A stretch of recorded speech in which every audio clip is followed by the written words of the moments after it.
Ümid Partiyasının sədri İqbal Ağazadə illər əvvəl əməkdar artist Cabir İmanov haqqında etdiyi çıxışının yenidən gündəmə gəlməsindən narahatlığını bildirib. Partiya sədri bu barədə Today Press TV-yə danışıb.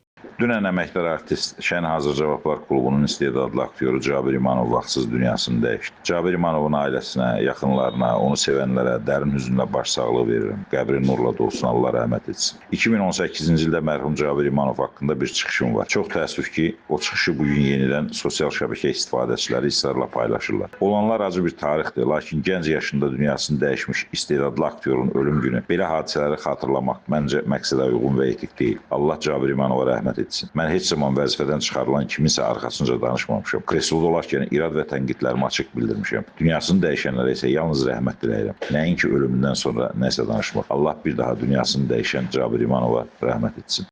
Qeyd edək ki, Cabir İmanov sentyabrın 29-da paytaxtın Səbail rayonu Üzeyir Hacıbəyli küçəsində yerləşən idman zalında infarkt keçirdikdən sonra vəfat edib. O, 1992-2001-ci illərdə Parniz Baku KVN komandasının üzvü olub. 2015-ci ildə Azərbaycanın əməkdar artisti fəxri adına layiq görülüb. 2021-ci ildə tərəqqi medalı ilə təltif olunub. Namiq Abbasov, Today Press TV.